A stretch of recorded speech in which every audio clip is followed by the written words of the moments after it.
Bonjour, ladies and gentlemen.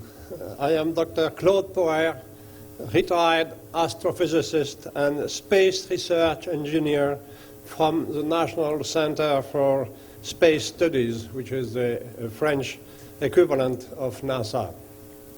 I was the founder of the group for the study of unidentified aerospace phenomena, which was an official agency devoted to the scientific study of UFO observation reports, and which remains active today, 30 years after, under the name of JPAN.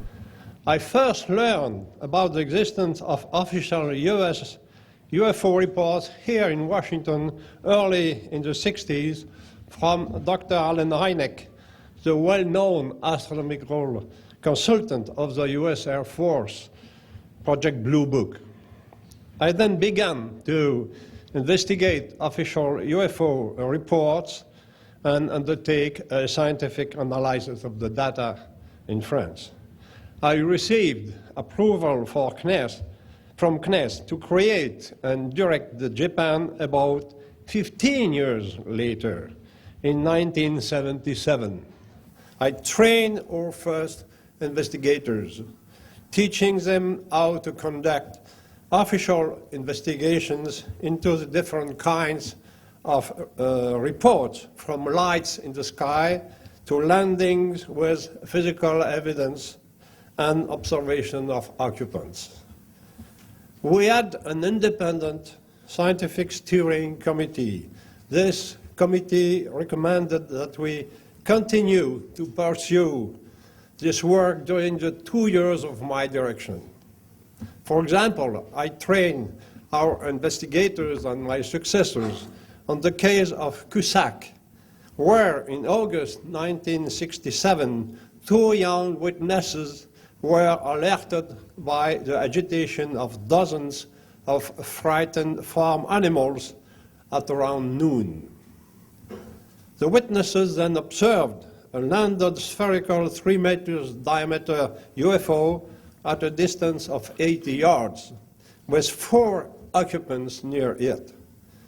Very high luminosity was reported after slow takeoff, leaving physiological effects on the witnesses' eyes that were confirmed by the village mayor. The hiss noise described by the 2 witnesses was also heard by the anti-guard of the village. The UFO acceleration after vertical takeoff was estimated to be about 100 Gs by Japan experts. The occupants were seen floating in the air while entering the craft from its top, at first in a hurry like this. Physical traces on the ground from the craft were confirmed by the local police, as well as a sulfur oxide odor.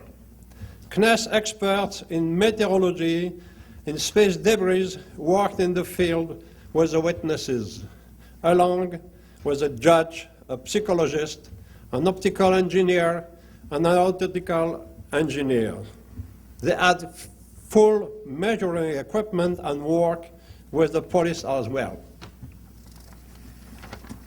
The official conclusion of Japan in 1979 was that about 15% of the cases remained unidentified after careful analysis by our experts. We concluded that the objects in most of these cases were compatible with flying machines whose flight physics were foreign to the experts' knowledge. What I've tasted previously is about the past. Now there are some recent experimental facts in direct relation with my Japan and UFO investigation involvement that I believe personally that are of great importance for our future and for the way you should handle now the UFO observation in the USA.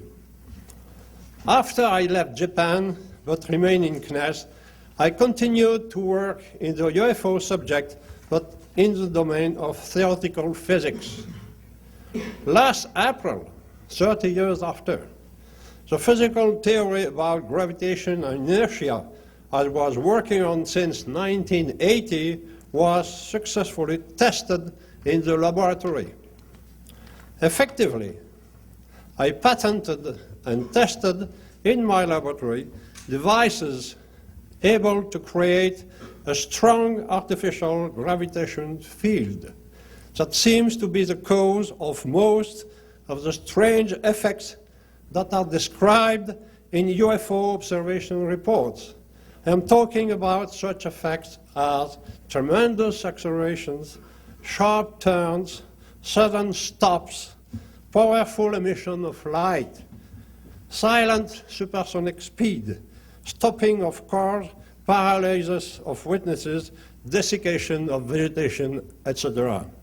Personally, I think that this discovery puts an end to many of the scientific enigmas about UFOs.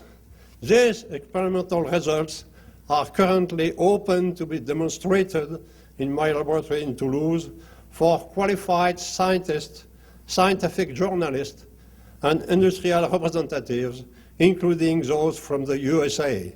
Evidently, I am concentrating now on the very numerous possibilities of new applications, mainly in the domain of propulsion, of energy generation, and in the domain of health. Thank you for your attention.